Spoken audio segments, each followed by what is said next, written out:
YouTube kanalına hoş geldiniz. Bugün size Minecraft 3 boyutlu model makinemizden bahsedeceğiz.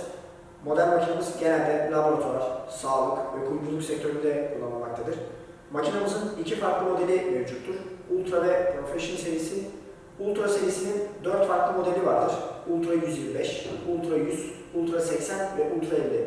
Bunların farklı çözünürlük ve mikron değerleri mevcuttur. Bunları videomuzun alt kısmındaki açıklama kısmında bulabilirsiniz. Ultra serimizin 2K Ultra HD bir projeksiyonu bulunmaktadır. DLP teknolojisi mevcuttur. Ayrıca DLP teknolojiye ek olarak PLS teknolojisi de mevcuttur. Bu DLP ve PLS teknolojisinin birleşmesinden ortaya çıkan ürünlerimiz gördüğünüz gibi buradadır. Ürünlerimiz hem yüzey kalitesi olarak hem füzyon olarak hem düz zemin olarak oldukça kalitelidir. Rakiplerinden %60 daha iyidir.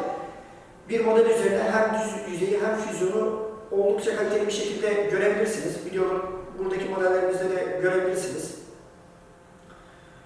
Ultra serimizden sonra diğer bir modelimiz Professional serisi. Professional serisi Ultra serisine göre daha büyük bir modeldir. Daha profesyonel bir modeldir. Projeksiyon olarak 4K Ultra HD projeksiyon kullanılır. İki farklı modeli vardır. Professional 250 ve Professional 125. Bunların farklı tablo ölçüleri ve mikron değerleri vardır. Bunları da videomuzun alt kısmından tekrar bulabilirsiniz. Makinemizin özelliklerinden bahsettik. Şimdi ise reçinemizden bahsedeceğiz. Biz kuyumculukta genelde kahverengi reçine kullanıyoruz. Kahverengi reçine yurt dışında oldukça popüler bir reçinedir. Türkiye'de yeni kullanılmaya başlamıştır.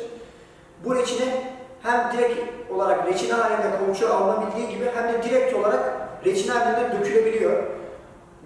Dökümü düz zeminde de füzyonu da oldukça kalitelidir. Yüzey kalitesi oldukça iyidir.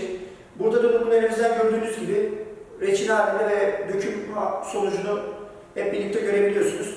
Bu reçinenin diğer bir özelliği de daha az supportla çalışmasıdır. Diğer reçinelere göre çok daha az support kullanılarak daha iyi modeller elde edebiliyorsunuz. Aynı model üzerinde hem düz zemin hem füzyon dahi olsa reçinemiz bu hususta oldukça kalitelidir.